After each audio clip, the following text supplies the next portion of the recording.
Broadcasting Region 1. Region 1. This is BBS. Bicol Broadcasting Systems Incorporated. DWLV 91.9 MHz. Your news and music stations.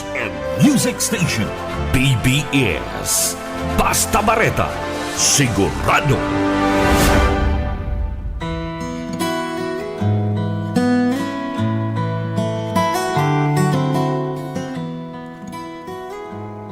Magandang umaga po, Bicolandia. Magandang umaga po dito sa probinsya ng Camarines Sur at magandang umaga po dito sa lungsod ng Naga. Magandang umaga po sa lahat ng mahal naming mga tagapakinig na masugid na taga-subaybay ng programang ito. Ito po ang biyaya sa pagkaaga dito po sa himpilan po ng BBS DWLV 91.9 FM. Tayo po ay napapakinggan on air at tayo po ay napapanood live sa Facebook. Magandang umaga po sa inyong lahat at binabati ko po ng magandang umaga ang mga nakikita ko na po dito sa screen. Muli po, magandang umaga kay Sister Nelda Mabait at ang buong Mabait family. At magandang umaga din po kay Sir Luis R. San Jose Jr. Magandang umaga po kay Ma'am Lourdes Garrido. Magandang umaga po kay Sister Eva Agregado at kay Sir Felipe Agregado Jr. So, magandang umaga po muli sa inyong lahat. Muli po ay pasimulan po natin ang ating araw, ang ating umaga sa pamamagitan po ng pag-aaral ng mga aral ng Panginoon. Magbasa po tayo, mag-aral tayo upang kung sakali tayo ay makaengkwentro ng mga parang bago sa atin. Ano po? Kasi hindi naman lahat ng mga pinagdadaanan natin sa buhay ay katulad ng pinagdadaanan ng iba. Pagka minsan, dahil nga po sa iba-iba ang ating mga pinagdadaanan, nagugulat ka na lang minsan. Para ngayon ko lang ito nadaanan na. So at least, pagka mayroon po tayong alam sa mga aral ng Panginoon, hindi ito magiging bago sa atin. Ano po? Sige po, tuloy-tuloy na po tayo. Magbabasa ako ng bahagi sa banal na kasulatan. At ito po ay ating mababasa sa Bagong Tipan, dito po sa Ebanghelyo ni Lucas, Kabanatang 4, Talatang 18. Babasahin ko po ito dito sa King James Version. Ganito po ang nasusulat. The Spirit of the Lord is upon me, because He hath anointed me to preach the gospel to the poor. He hath sent me to heal the brokenhearted, to preach deliverance to the captives, and recovering of sight to the blind, to set at liberty them that are bruised. Sumasa akin ang Espiritu ng Panginoon, sapagkat ako'y pinahiran niya upang ipangaral ang mabuting balita sa mga dukha. Ako'y sinugo upang itanyag sa mga bihag ang pagkaligtas at sa mga bulag ang pagkakita, upang bigyan ng kalayaan ang nangaapi. So tayo po'y manalangin. Ama naming Diyos sa langit, muli po kaming nagpapasalamat sa buhay na muli po ninyong ipinagkaloob po sa amin. Marami pong salamat sa buong magdamag ng inyo pong pag-iingat sa amin. Maraming salamat sapagkat ang pagbibigay mo sa amin ng panibagong umaga ay katunayan na kami ay patuloy mong gagabayan, papatnubayan at aming makakaya at malalampasan ang anumang mga hamon sa buhay, sapagkat ang pagbigay mo pa lang sa amin ng buhay, ebidensya ng iyong kabutihan sa amin. Purihin ka, Ama, sa pangalan ng Panginoong Hesukristo. Amen. Magandang umaga po kay Ma'am Claire Dacuya Ricafort. Okay, tuloy-tuloy na ho tayo. May i-address po ako ngayon na isang issue na ang ilan marahil hindi na ho naniniwala nito. Ano? Dahil siguro pwedeng sabihin ng iba na noon lang ito nangyayari, hindi totoo na noon lang ito nangyayari. Ano? Gusto kong sabihin sa inyo na ang pinaka misyon ng ating Panginoong Hesukristo, kung bakit siya pumarito sa lupa at nagkatawang tao, ay upang tayo po ay makaranas ng kanyang pagkilos sa ating buhay. Ano po? Katunayan dito sa aking kababasa lamang, ang sabi ng Panginoon Hesukristo, sumasa kanya ang Panginoon. Ano po? Kaya nga, gusto kong itama yung sinasabi ng mga mapang-alipusta, sa Panginoon, na kung ang sakit-sakit, ako, nagigrib talaga ang espiritu ko pag may mga nababasa ko sa social media na pinapalabas na masama, ang Panginoong Kristo, hindi po totoo yan. Kasi sabi nga po niya dito, sumasa kanya ang Espiritu ng Panginoon. Ang Espiritu ng Panginoon na sumasa kanya ay ang Diyos, sapagkat nung panahon na yon siya ay nagkatawang tao. Di ba? Dahil ang Espiritu ng Diyos na kanyang amay na nasa kanya, ang ibig sabihin niyan, banal baga ang Diyos. Kaya paano naging masama ang Panginoong Kristo? Di ba? Kaya mga lapastangan talaga itong mga taong ito. Ano po? Na ang kabanalan po ng ating Panginoong Kristo ay kanilang dinudungisan, kanilang nilalapastangan sa pamamagitan ng pagtuturo ng mga baluktot at kasinungalingan. Kaya nga po, ang mas bibigyan ko po ng diin ngayong umaga, ano ang pinakapuso ng Panginoon? Bakit siya nagkatawang tao? Ano po, uulitin ko hindi siya tao, nagkatawang tao. Napakalinaw niyan. Kahit isang simpleng bata, makakaintindi niyan. Ano po, kaya wala dapat may nagtuturo na ang Panginoon Kristo ay tao lamang. Siya ay nagkatawang tao. Kahit basahin po ninyo ang inyong banal na kasulatan, ayon po sa Filipos Kabanatang 2, talatang 8 hanggang 9, sinasabi po dyan na ang Panginoon Kristo ay, bagaman Diyos, siya ay nagkatawang tao. Ang tanong, bakit siya nagkatawang tao? Ano ang kanyang misyon? Bakit ganoon na lamang ang kanyang pagnanais na sumunod sa kanyang ama at magkatawang tao para makipamuhay sa piling ng mga taong makasalanang katulad natin? Di ba? Kung ito ang bibigyan ko ng pansin. Ang sabi niya, sumasa akin ang Espiritu ng Panginoon sapagkat ako'y pinahiran niya upang ipangaral ang mabuting balita sa mga dukha.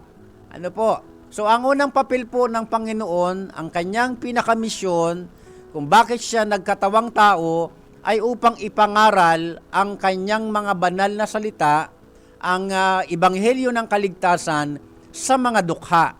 Pag sinabi ho nating mga dukha, kasi nung panahon na yon, tandaan ho natin, may umiiral ng relihiyon.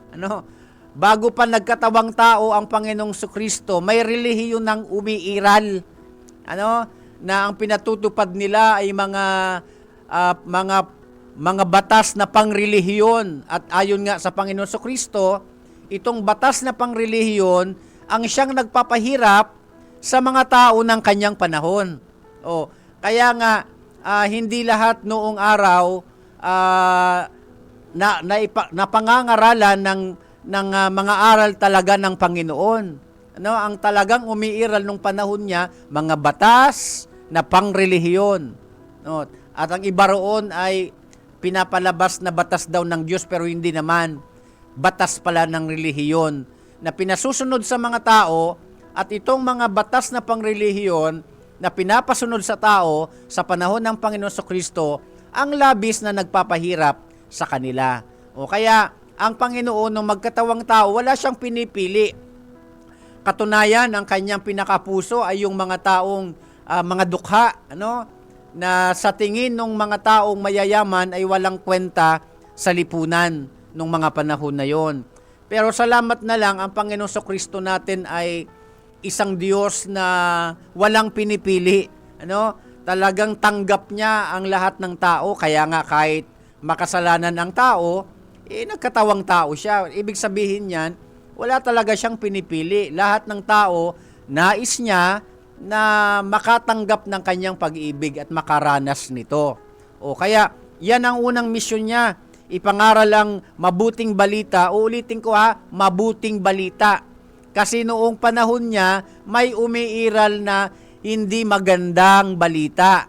O lalo na po sa usaping pangrelihiyon, usaping pangpolitika. Noong panahon pa lang ng Panginoong Kristo, may ganyan na pong senaryo. O kaya noon pa mang panahon, mayroon ng umiiral na discrimination. Mga minamahal ko mga tagapakinig. Hindi lang ito sa ating panahon. Noon pa man, talagang mayroon ng umiiral na diskriminasyon. O talagang lantad na lantad, kitang-kita ang pagkakaiba ng mga mayayaman, ng mga nasa mataas na posisyon at ng mga dukha. Pero ang Panginoon Kristo nung magkatawang tao, hindi siya namili ng tao. Talagang ang una niyang minisyonan yung mga dukha. Ibig sabihin niyan, walang discrimination sa Panginoon. Sa tao lang yan talaga. Pangalawa, ako'y sinugo niya upang itanyag sa mga bihag ang pagkaligtas. Alam nyo, mga minamahal ko mga tagapakinig, ang Panginoong Kristo ay hindi lamang Panginoon, kundi isa siyang tagapagligtas. Uulitin ko, walang ibang tagapagligtas, kundi ang Panginoong Kristo lamang. Bagaman sa ating kapanahunan ngayon, marami ang nagsipaglabasan at nagpapanggap na sila daw mga tagapagligtas. Nagpapanggap na sila daw ang nagmamay-ari ng mundo. May mga nagpapanggap na kung sa pamamagitan nila magkakaroon ng kaligtasan. Kasinungalingan po yan. Wala pong ibang tagapagligtas kundi ang Panginoong Hesukristo. May Biblia po ba kayong katabi? Susuportahan po yan ng talatang ipapabasa ko po sa inyo. Kung may Biblia kayong katabi, basahin po ninyo ang Aklat ng Gawa, Kabanatang 4, talatang 12. Sinasabi ng talatang yan, kay Hesukristo lamang matatagpuan ang kaligtasan. Sapagkat sa silong ng langit, walang ibang pangalang ibinigay ang Diyos na sukat ikaligtas ng tao. Kaya wag ko tayong imbento ng imbento, yung mga taong mga relihiyong mapang-imbento, na parang yung religious leaders na ang bida, parang yung religious leaders na ang tagapagligtas. Wala pong makapagliligtas sa atin, kundi ang Panginoong Hesukristo lamang. Ang tanong, bakit? Siya baga ang nagbayad ng ating pagkakasala? Siya baga ang tumubos ng ating kaluluwa? Siya baga yung nagkatawang tao para abutin tayong mga makasalanan na dati ay may gap sa pagitan ng Diyos at ng makasalanan. Pero dahil sa pagkatawang tao ng Panginoon Kristo, nagkaroon ng tinatawag na reconciliation. O kaya nga, pagka tinanggap ng tao ang Panginoong Kristo, ang tao ay nagkakaroon ng kaligtasan, which is, isa yan sa misyon ng Panginoong Kristo, na kaya siya nagkatawang tao upang magligtas. Kaya nga lang, doon sa nais magpaligtas. Lilinawin ko po yan sa inyo, ang Panginoong Kristo, totoong siya'y tagapagligtas. Kaya nga lang, ang kanyang ililigtas, yung gustong magpaligtas. Ang ibig sabihin niyan, may desisyon ng tao. Ang tao ang pipili kung tatanggapin niya ang tagapagligtas. Kaya nga may isang napaka-pamilyar na talata sa Ebanghelyo ni Juan, Kabanatang 3, talatang 16, kung may Biblia kayong katabi, pwede yun ninyong basahin, na nagsasabing, gayon na lamang ang pag-ibig ng Diyos sa sanlibutan, kaya ibinigay niya ang kanyang bugtong na anak upang ang sinumang sumampalataya sa kanya ay hindi mapahamak, kundi magkaroon ng buhay na walang hanggan. So anong ibig sabihin? Ang papel ng Panginoon Kristo, kung bakit siya nagkatawang tao, ang kanyang pinakamisyon, magligtas. But again, sino ang ililigtas at sino ang maliligtas? Yung sasampalataya. Kanino? Sa Panginoong Kristo. Bakit? Sapagkat siya ang tagapagligtas. Okay? Kaya dito po sa kanyang sinabi, sinugo siya ng Diyos upang magdulot ng pagliligtas. Lalo na nga po tayong mga tao, mayroon tayong mga kalagayan sa buhay, lalo na ang kasalanan, na kapag hindi tayo pinatawad sa ating mga kasalanan, hindi tayo maliligtas. Bago pa nagkatawang tao ang Panginoong Kristo, noon pa man may relihiyon na, may kautusan na. Kaya nga lang nabubuhay ang tao sa kasalanan. Kaya nga ang Panginoong Kristo nagkatawang tao upang ang sinumang tumanggap sa Kanya ay makaranas ng Kanyang pagliligtas. Kaya hindi siya basta nagkatawang wala lang. Yan ang problema sa maraming tao. Minamaliit yung ginawa ng Panginoong Kristo sa krus ng Kalbaryo, para bagang pinapalabas pa nga ng iba na parang kulang pa yung kanyang ginawa para magligtas. Tapos na nga niligtas na nga tayo Wala nga po tayong ibang dapat gawin kundi ang tanggapin siya at paniwalaan ang kanyang natapos na ginawa na pagliligtas sa krus ng Kalbaryo. Hindi yung gagawa pa tayo ng sarili nating mga pamamaraan para sasabihin natin para mabawasan ang kasalanan ko, para mapatawad ako. Tapos na nga Ang kailangan lang nating gawin, tanggapin. Wag na tayong umimbento ng kung ano-anong mga religious na mga pakulo at sasabihin na sa pamamagitan ng mga ginagawa naming ito ay magdudulot ito sa amin ng kaligtasan. Hindi po yan totoo. Katunayan, ang mga relihiyong, ang mga batas na pangrelihiyon, noon pa man, nagpapahirap na sa tao. Kaya nga, ang sino mang tumanggap sa Panginoon Kristo ay makararanas ng kanyang pagliligtas. Ano pa? At sa mga bulag ang pagkakita. Anong ibig sabihin nitong bulag na dapat makakita? Ang tinutukoy kasi ng Panginoon Kristo, dinatnan niya ang isang relihiyon, pero bulag espiritual ang mga tao. Alam niyo ba na hanggang sa panahon natin nangyayari ito? Minsan ang tao nagtatago sa likod ng mga relihiyon, pero spiritually speaking, ang tao ay bulag. Kaya nga, paano makakakita ang tao? Sa pamamagitan ng pagkakakilala ng tao sa Panginoong Kristo. Ang tanong, bakit? Sapagkat ang Panginoong Kristo ang ilaw ng sanlibutan.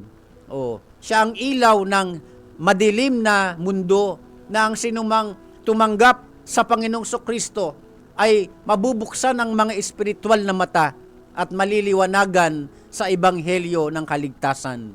Kaya nga, kung talagang ang tao, sabi ko nga, kung ang tao talaga ay nagsusuri, at gustong makalaya, gustong maligtas, gustong mamulat ang espiritual na mga mata at pangunawa sa mga aral ng Panginoon, hindi po solusyon ang paglipat sa iba't ibang mga relihiyon. Ang solusyon, kilalanin mo ang Panginoong Kristo sa buhay natin at doon mabubuksan ang ating mga espiritual na mga mata na akala natin ang ating mga pamamaraan ay sasapat para maligtas. Kahambugan po yan. Sabi po ng Efeso, Kabanatang 2, talatang 8 at talatang 9, kung may Biblia kayong katabi, pwede ho ninyong basahin, na nagsasabing, sa kagandahang loob lamang ng Diyos naliligtas ang tao. Sa pamamagitan ng ating pananalig sa Kanya. Hindi ito sa pamamagitan ng ating mabubuting gawa. Kaya nga, sabi po ng talatang yan, walang dapat ipagmalaki at walang makapagmamalaking sinuman. Kaya nga po, ang solusyon, ang lunas para ang tao makakita espiritual ay tanggapin niya ang Panginoong Kristo. Sa ganoong kaparaanan, ang tao ay makakakitang espiritual. Makikita natin ang ating mga sarili na tayo pala ay mga basahan lamang sa harapan ng Panginoon. Na ang ating mga gawa pala walang kwenta sa Panginoon. Hanggat hindi kilalanin ng tao na ang tanging may halaga lamang ay ang ginawa ng Panginoong Kristong pagbayad sa ating mga kasalanan nang siya'y mamatay sa krus ng Kalbaryo at muling binuhay ng Diyos. Ano pa? Upang bigyan ng kalayaan ang nangaapi. Alam niyo ba na sa Panginoong Kristo may paglaya? Basahin po ninyo ang Ebanghelyo ni Juan, Kabanatang 8, talatang 32. Basahin po ninyo ngayon kung may Biblia kayo. Sinasabi ng talatang yan, ang sinumang makakakilala sa Panginoong Kristo na ang katotohanan. Ang Panginoong Kristo kasi katotohanan eh. Ang sabi po dyan, if you know the truth will set you free. If you know the truth will set us free. Pag nalaman po natin ang katotohanan ayon sa John chapter 8 verse 32, ay makakaranas tayo ng paglaya.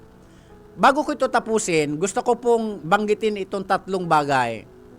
Alam niyo po ba na kahit sa ating napaka-modernong panahon, mayroon pong tinatawag na tatlong evil influence na umaalipin sa tao. Okay? Tatlo na evil influence. Tatlong impluwensya ng demonyo sa buhay ng tao. At ito ang umaalipin sa tao, mga minamahal kong mga tagapakinig. Ano ang unang tinatawag natin ay oppression. Ang oppression po ay impluwensya ng demonyo sa isip ng tao. Ang demonyo ay naglalagay ng mga masasamang kaisipan sa ating isipan. At kapag yung naiisip natin na inilagay ng demonyo ay ginawa natin, doon nagkakasala ang tao. That's why sa ibang bahagi ng banal na kasulatan, kahit si San Pablo ay nagpaalala sa Filipos Kabanatang 4, talatang 8, kung kayo ay may Biblia, basahin po ninyo ngayon, na sinasabing, isaisip ninyo ang mga bagay na karapat-dapat, mga bagay na totoo, mga bagay na malinis, mga bagay na kaibig-ibig at support. Diba? Ibig sabihin, ang demonyo naglalagay ng mga hindi makadiyos na kaisipan. Lalo na po ngayon, nabubuhay tayo sa isang panahon na pag wala tayong disiplina, kung ano ang inilalagay natin sa ating isipan, kung nag-iipon ka ng basura, sa isipan mo, basura din ang lalabas. Sabi nga ni Martin Luther, natatandaan ko, isa sa sinabi ni Martin Luther, the father of Reformation. Si Martin Luther, kung kilala po ng marami, ang ama ng Reformasyon. Sabi niya, ang ibon ay hindi natin mapipigilang lilipad-lipad sa ibabaw ng ating ulo. Pero ang ibon ay maaari nating makontrol na hindi makagawa ng pugad sa ibabaw ng ating ulo.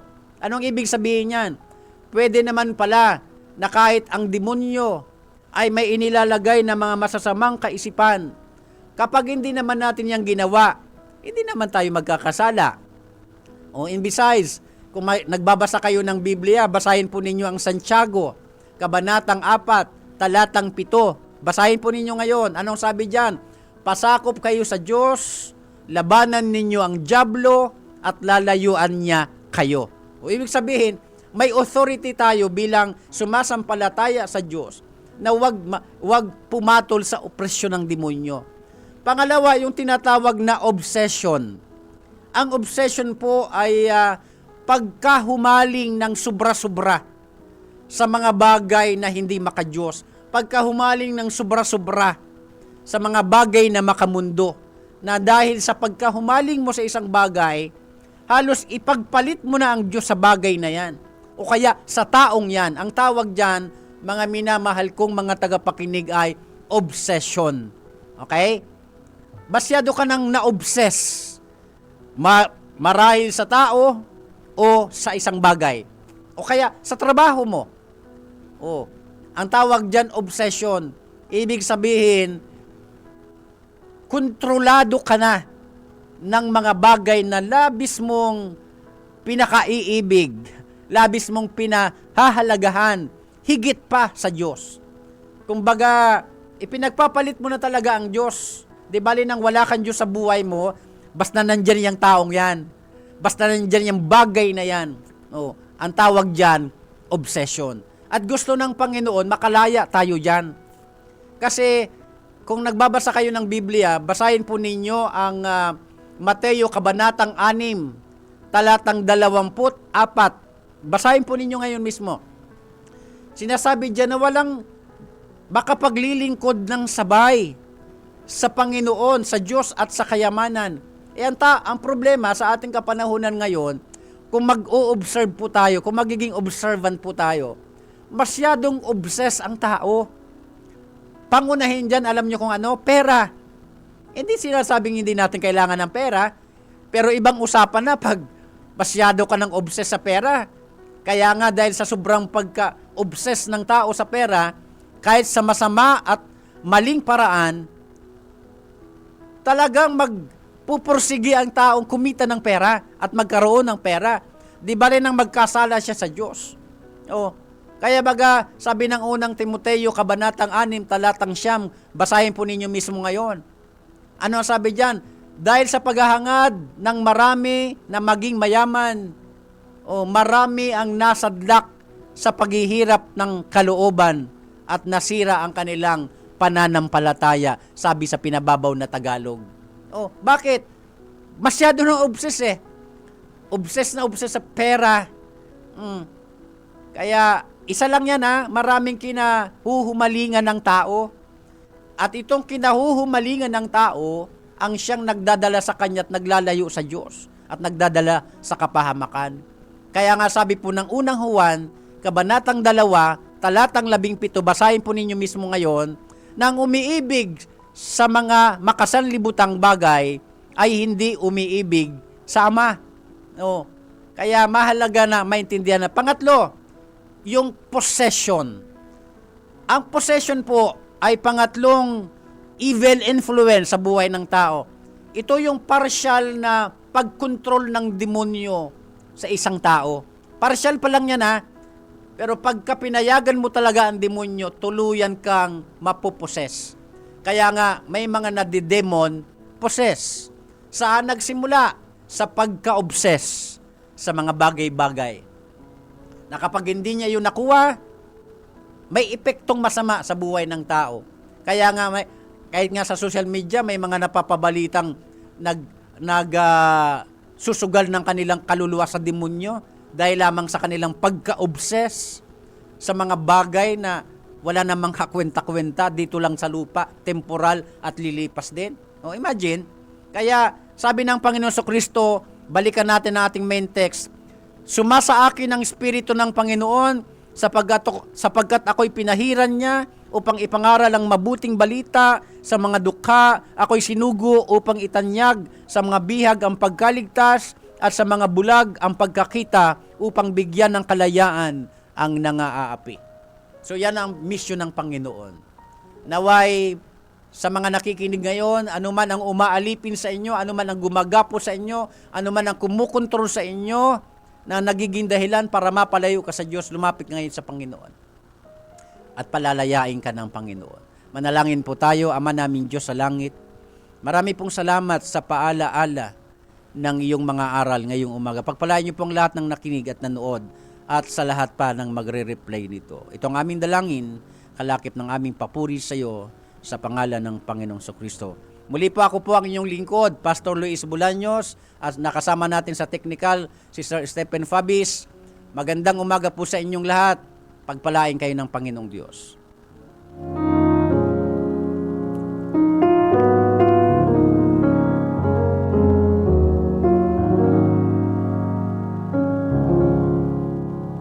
BBS